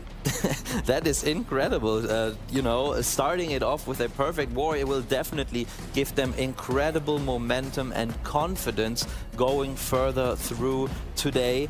And there are a lot of matches to come, but you definitely don't want to end up in the losers bracket, because you will have to play more matches. In this specific case here, you don't get the disadvantage of having to win 2 times in the finals, because like yesterday in the EU Championship, we are going to have a bracket reset. So the lower bracket finals winner will take on the upper bracket finals winner, and they will battle it out in a best of 1. So whoever wins that can win the whole thing, but still, you don't want to have to go through the lower bracket. So let's see what Gareticus can do. It comes down with a bowler smash, super bowler smash for the perfect war. Yeah, here we go. So super bowler strategy here. Again, starting with that queen from the top side, sending some cocoons. So far we haven't found any, and we even deploying the ward and supporting the queen here. We will be using the siege barrack to funnel the other side, looks like. And I'm just curious from which side the super bowlers will go. We use the super wall breaker. Ooh, we are not moving.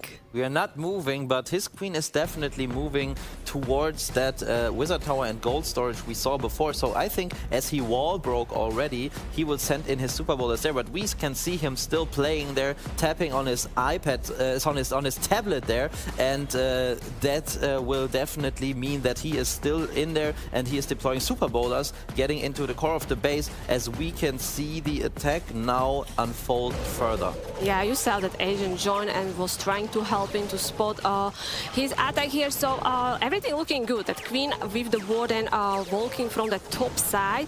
Now we just, I don't think so we find any black air mine. We are using few of the loons here. Now funneling with that King and the Siege Barrack from 3 o'clock, using the Ice Golem, tanking for the Super Bowlers. Super Bowlers are amazing strategy, but the Super Bowlers need help. They need something to tank for them, or keep the or healers keep them alive.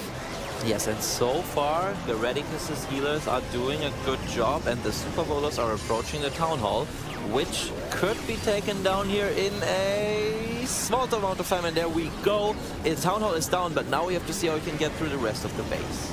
Exactly, like he's clearing that core of the base very nicely, but we are taking the damage from the poison, and we know how strong the poison is. We have, what is interesting, we have the Yetis coming out from the Siege Barrack. King and the Royal Champion clearing the bottom side, Warden hitting the Tornado Trap. Maxi, all Super Bowlers are gone. That is not good, and that is not what you want to see in a Super Bowler smash, but there are still a lot of troops left at the bottom of the base. He's got 3 heroes with their abilities, and if you remember, Susie, we'll often see air type of attacks with their dragons, for example, and then the heroes finishing the rest of the base. So that's basically what we're seeing now. The Super Bowlers cleared the core of the base, and as I'm saying this, the heroes are still looking strong and getting into what's remaining in this base. And Susie, count the spells. He's got 5 spells left. Is that what he's going to swag here? Geradicus, what are you doing? I am so impressed with the War and Glory, and again the reaction, you know, they're just so calm, you know, with Goddess. They just hit the perfect war against the Empire Gaming. What amazing job from them. That means they will be staying in the top bracket, and Empire Gaming will be moving to the lower bracket, where they will get a second chance. That was an incredible performance, so impressive from Geradicus. This man really has no nerves, and this is the perfect war, and it is just the second perfect war we have seen in the Snapdragon Pro Series Challenger Finals so far, but also in the round robin in North America, we have seen very few perfect wars. So War and Glory are definitely in shape to take it all here and to fight for the North American crown. Exactly, like hitting the perfect war, that's gonna boost their confidence, you know. They will go against the Chasma Gaming, which we know they were undefeated in the round robin. We know how strong they are, so I'm really looking for that match. And we also know that Alex is playing in the Chasma, and he has the friends in the War and Glory. That is absolutely true, and as we are seeing Smokey Bear here, who is usually the finisher for Empire Gaming with one of his favorite attack strategies, the Inferno Baby Dragons, we can also talk about the, let's say, rivalry between Nick and Blacksnose. At least it's I mean, they're friends, you know, but it is definitely a rivalry when it comes to who has more titles in the North American region. So if one of those two teams win, so if Chessman or War and Glory win, one of those two guys will be the single holder of 5 titles, and we are going to see a match leading into that storyline in the upper bracket next. Amazing. Oh, who wouldn't want that? Smokey Bear is doing a great job. So we are using the Inferno strategy. In this strategy is very important how we're gonna be using the spells. You need to distract all these defenses and also protect your Inferno Dragons. That group of the dragons on the left side taking way too much damage. Now we have the Royal Champion stepping in. She will have to fight the enemy king. She is very weak against the hero. So it's lucky that the Queen is coming to help Maxi. Yes, and once again, it's all down to the heroes in the back end of the attack, and we actually saw the Eagle Artillery do devastating damage to a big group of Inferno Dragons in the center of the base. And we have talked about this yesterday when a player, I'm not sure who it was, but someone who was playing Inferno Baby Dragons used a freeze spell on the Eagle Artillery, and that is the reason why you do that. But now we have to see how far his heroes can get. He's got a freeze spell and a Queen ability left. Exactly. So we have still the King tanking these Teslas. I'm just kind of worried that Scattershot is far away. We will be ending on found a single Inferno. We are good with the time. It's just feeling we will be coming short here, Maxi. Yes, now everything is shooting at everything except for the Queen is down, and yeah, this Queen unfortunately will not have enough power. He has to use the Queen ability early, I think, otherwise she might die through the scatter shot shots. There we go. Let's see which archer's the scatter shot target. He's getting so close, but it is not close enough. Yet another attack that ends just short from 3 stars. For Empire Gaming, look at the average percentage they pulled off. It's a 97, and if this Archer gets her work done and takes down this Elixir Collector, this will be exactly that, another 97% 2-star. It is an impressive average destruction, but it still is not the 3-star, and 3 stars is what they needed throughout this match against a opponent who got only 3 stars. Exactly, like they have all these hits above 90%, you know, so that was like very close attack, some small mistake. War and Glory was ready for them, you know. They defend very well. Also, the offense was so strong, so we can see the final score will be here, 15-12 for War and Glory. Yes, that is very impressive. Like, such a big differential you rarely see. And as we see the players handshaking, we're welcoming back Carbon Finn. What did you think of that match? What a match, because I was talking with these players and they were expecting ring bases to be thrown their way, because all the teams think that they will struggle on them because they initially did really good and then they did bad leading up to this point with them. But it's turned around and they got another perfect war. What an incredible match. Was there any player that stood out the most to you, Susie? I would say that hit from Nick with the witches, that was very interesting. What about you, Maxi?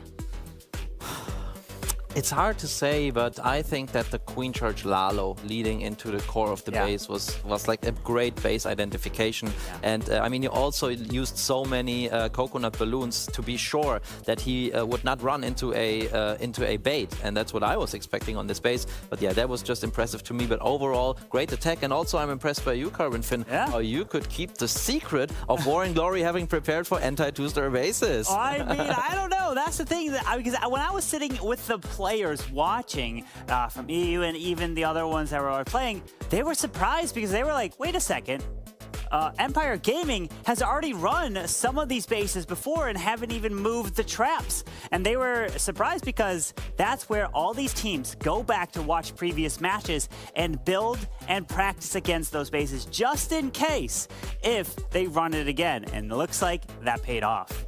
Exactly, like teams are watching each other, you know. All these teams are playing in many different competition, so they're studying the opponents. Yes, and we've also talked about the mind games going on behind the scenes, you know. It's the things that you don't see. It's just the things you can read between the lines when you're watching a war. And the mind game in this case was definitely won by the grandpas from War and Glory, Carbon Finn. What an incredible match. But of course, we're going to have to get a little bit of an insight from the players that played in it. So let's go head over to the interview with Woody. Thanks very much, Carbon Finn. It's my pleasure to welcome now 2 members of War and Glory, hot off of their perfect war, a 15-star victory. Guys, it's great to have you. Greticus and Agent 33 are in the studio with me now. Greticus, I'll go to you first. This was quite an achievement for a team that has not been in a live performance setting for a long time, but is now returning to the stage here in Poland to pick up a perfect war on your very first run. What's your secret? Well, we said going into this, maybe one of our advantages, especially early on, would be the experience that we have. 4 of our members have live experience, so we're coming back to the stage again. It's been a little longer for some than others, but definitely early on, as the other teams are working out the nerves, having some of that experience, I think, is good for us. So, you know, one more down, we kind of showed that, but we got a lot more to do. Well, as someone who also experiences that adrenaline rush stepping onto the stage, I can sympathize and congratulate you on your amazing showing to start off. I'll toss it off now to you, Agent 33. We know that you picked up a big victory here over Empire Gaming, which defeated you in the round robin. Can you tell us a little bit about what that mentality is like going up against a team that has defeated you in the past? Yeah, we definitely wanted to pick up this win. We felt like we should have won the war in the challenge, but they brought some tricky bases, so we practiced a lot on that style, and they brought similar style bases to last time, and we were able to do much better this time.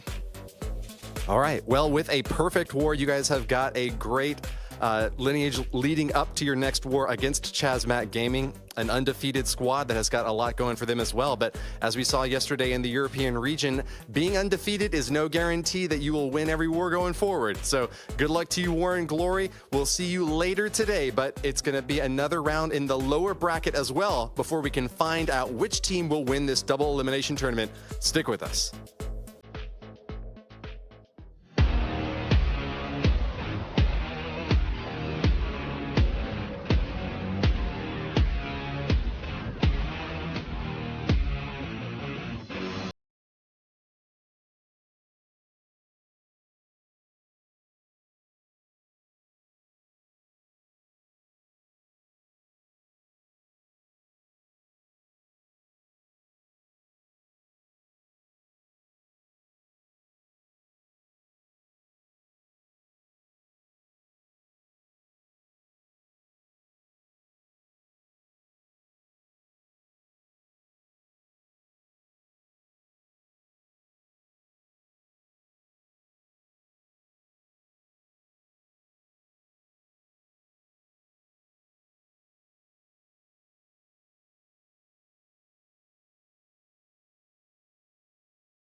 Hey guys,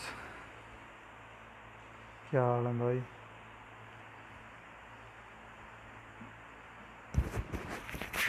just a moment bro, अभी आ जाएगी।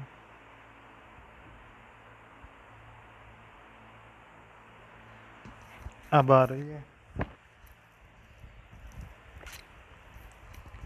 अब ठीक है भाई। और बताओ भाई क्या चल रहा है? डेफिनेटली ब्रो, अब रात हो चुकी है यहाँ पे मेरे पास तो। रात के 12 बज रहे हैं भाई।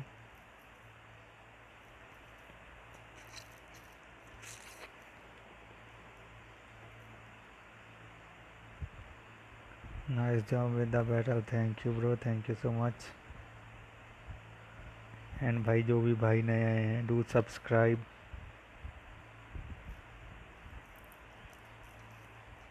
If you are new on channel guys, do subscribe, keep watching, keep share it.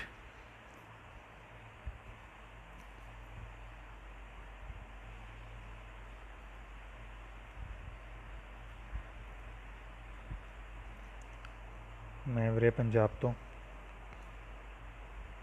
City Firozpur.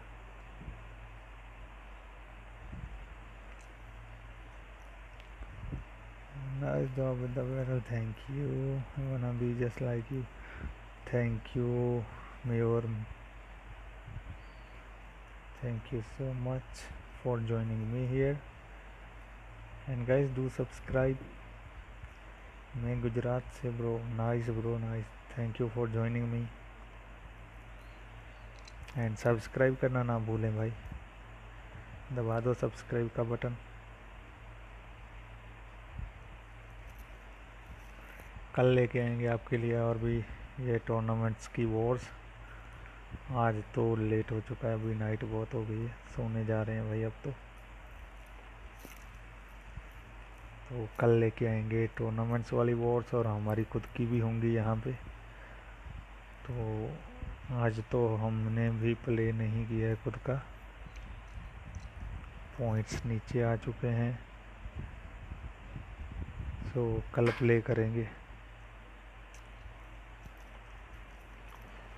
So stay tuned till tomorrow guys,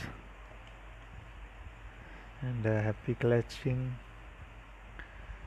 and see you then guys tomorrow. Have a good night guys. Thank you bro for love for my videos, thank you for that. Thank you so much. Good night bro, sweet dreams.